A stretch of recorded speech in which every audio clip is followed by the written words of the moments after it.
প্রিয়তমা মেঘ আমার, তোমার চিঠিটা পেলাম আজ। বড় যত্নে আদরে বেদনার নীল কালিতে লিখেছ, কবে আসবো আমি ভালোবাসার ডালে নিয়ে। তোমার একাকিত্ব আর বিষাক্ত সময়গুলো মধুর করতে। প্রিয়তমা, আসবো তোমার কাছে। শ্রাবণের বর্ষাধারা কিংবা শরতের কাশ ফুল হয়ে, কিংবা গ্রীষ্মের তপ্ত দিনে হিমেল বাতাস, নয়তো প্রভাত সূর্যের রাঙা আলো হয়ে। আমায় যে আসতেই হবে প্রিয়তমা, তোমার ভালোবাসার আকর্ষণে।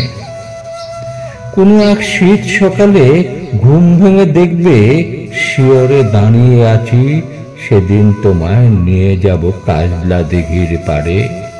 সেই বকুলতলায় শিশিরে ভেজা ফুলে মালা গেথে পরাবো তোমার খোলা চুলে। নাঙা পায়ে হাঁটবো সবুজ ঘাসে। জানো প্রিয়তমা, আমারও এখন আর দেখা হয় না পূর্ণিমার নীল আলো, মায়াবী আকাশ, সাদা মেঘের খেলা, কিংবা বলাকাদের নিড়ে ফেরার আনন্দ। কেন জানো? শুধু তোমায় সাথে নিয়ে দেখবো বলে।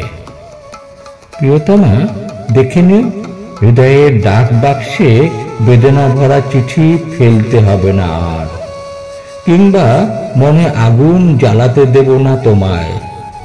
স্বর্গসুখের বাগান করব সেথায়। পরিচর্যায় পরিচর্যায় হাজারো লাল গোলাপ ফোটাবো। বেদনার প্রহরগুলো ভালোবাসায় ভরিয়ে দেব। তোমায় শেখাবো ভালোবাসা শুধু কষ্টের মায়াজাল নয়, জীবনে বেঁচে থাকার অবলম্বনও। প্রিয়তমা, আমারও যে জীবনের রং আজ ফিকে হয়ে গেছে, তাই তো আমি আসবো সময়টুকু হলেই তোমার ভালোবাসার চুম্বন নিতে, বাহুডোরে নিজেকে সমর্পণ করতে। সেটুকু সময় শুধু ভালো থেকো এই আমার জন্যে। ইতি তোমার ধ্রুবতারা।